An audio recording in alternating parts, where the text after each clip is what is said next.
So now we are talking about relation between focal length and radius of curvature. Okay, ये भी एक अच्छा एक डेरिवेशन है जो हमको समझना है. ओके, और जो हम देख रहे हैं, हम बात कर रहे हैं रिलेशन बिटवीन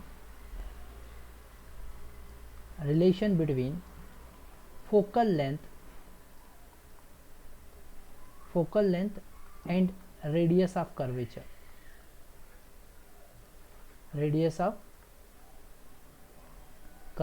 फोकल लेंथ और रेडियस ऑफ कर्वेचर में क्या रिलेशन है? और रिलेशन बहुत इजी है. Focal length is 2 times of radius of curvature for spherical mirror. ध्यान रखना, जो मैं पॉइंट लास्ट में बोला हूँ, for spherical mirror only. Lens की बात होगी तो बिल्कुल अलग हो जाएगा. Spherical mirror, okay, for spherical mirror. So this focal length is 2 times of, focal length is r/2, half of the radius of curvature. Okay, अभी हम डिराइव भी कर सकते हैं और बोर्ड में इस डेरिवेशन पर क्वेश्चंस भी आते हैं. तो हमने यहाँ पर ये प्रिंसिपल एक्सिस कंसिडर किया और एक कॉन्केव मिरर हमने कंसिडर किया. ये कॉन्केव मिरर है.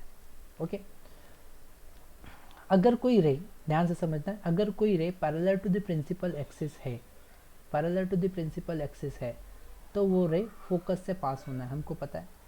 अब यहाँ पर एक नॉर्मल ड्रॉ करेंगे और हमको पता है नॉर्मल हमेशा कहाँ से पास होता है? नॉर्मल हमेशा सेंटर से पास होता है. किसी स्फीयर का नॉर्मल हमेशा कहाँ से पास होता है? सेंटर. ठीक है, तो ये नॉर्मल हमने सेंटर से पास करवा दी. This is the normal. ये इंसिडेंट रे है, ये रिफ्लेक्टेड रे है. ओके, और ये है नॉर्मल. बहुत इजी डेरिवेशन है. अगर हम angle of incident I consider करें तो एंगल ऑफ रिफ्लेक्शन आर होगा. और फॉर रिफ्लेक्शन, वो किसी भी सरफेस से reflection, for reflection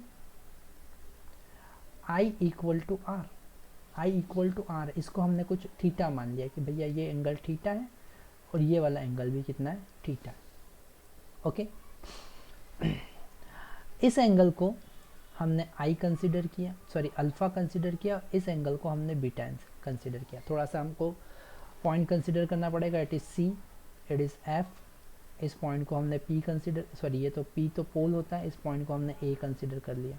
A point पर इंसिडेंट हो रही. और एक हमने परपेंडिकुलर ड्रॉ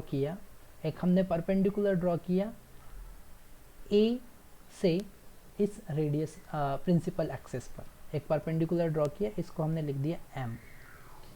तो अगर हम टेन थीटा की बात करें, टेन अल्फा की बात करें, तो यहाँ पर height A M divided by base C M होगा. और यहाँ से परपेंडिकुलर, अगर रेडियस ऑफ कर्वेचर, अगर कर्व्ड इतना ज़्यादा नहीं है कर्वेचर, उसका रेडियस ऑफ कर्वेचर ज़्यादा है, बड़ा है. ठीक है, कर्वेचर इतना ज़्यादा नहीं है. तो आप इस C और P को, M और P को अप्रोक्सीमेट एक ही पॉइंट कंसिडर कर सकते हो. ठीक है, ये P को हम M कंसिडर कर सकते हैं, M को P कंसिडर कर सकते हैं. ठीक है, तो यहाँ पर 10 अल्फा को हम लिख सकते हैं क्या? AM okay, divided by CP. और CP का मतलब क्या? R. तो AM डिवाइडेड बाय R.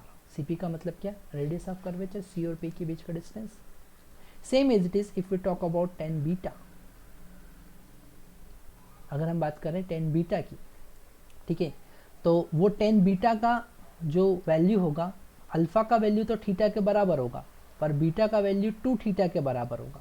क्योंकि दो पैरेलल रे को अगर एक लाइन इंटरसेक्ट करती है, ये दो पैरेलल रे है ना, ये दो पैरेलल रे है, इसको एक लाइन इंटरसेक्ट करती है, तो जो अल्टरनेट इंटरनल एंगल होते हैं वो इक्वल होते हैं.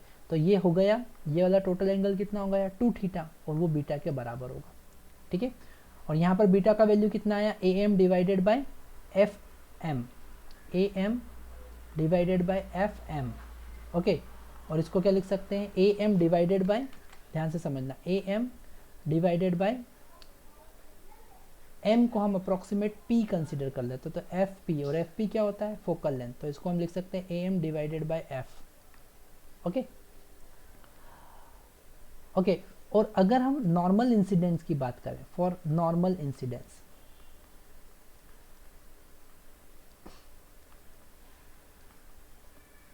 नॉर्मल इंसिडेंट हो रहा सब कुछ, ठीक है, नॉर्मल इंसिडेंस की बात करें, या फिर जनरली हम मान सकते हैं क्या कि alpha beta are very small, alpha and beta are very small,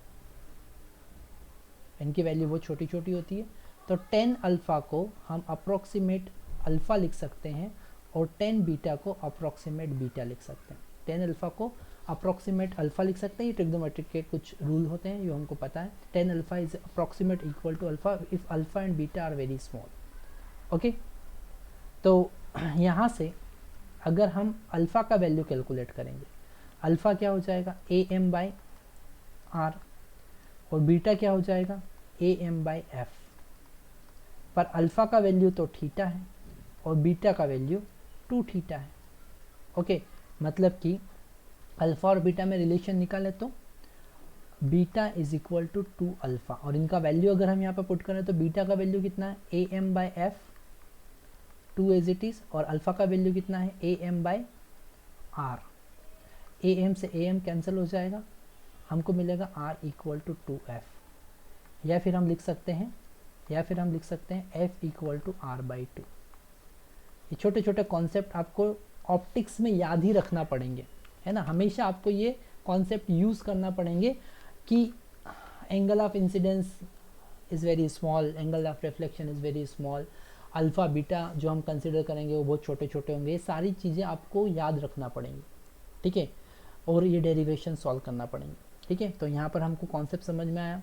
alpha, यहाँ पर एक छोटा सा कन्फ्यूज़न यहाँ हो सकता है कि why this I equal to R, क्योंकि लॉ ऑफ रिफ्लेक्शन हमको पता है आई इक्वल टू आर, जिसको हमने थीटा कंसिडर किया, हमने अल्फ़ा कंसिडर किया, बीटा कंसिडर किया, ये पूरा डेरिवेशन हमको समझ में आता है, ठीक है।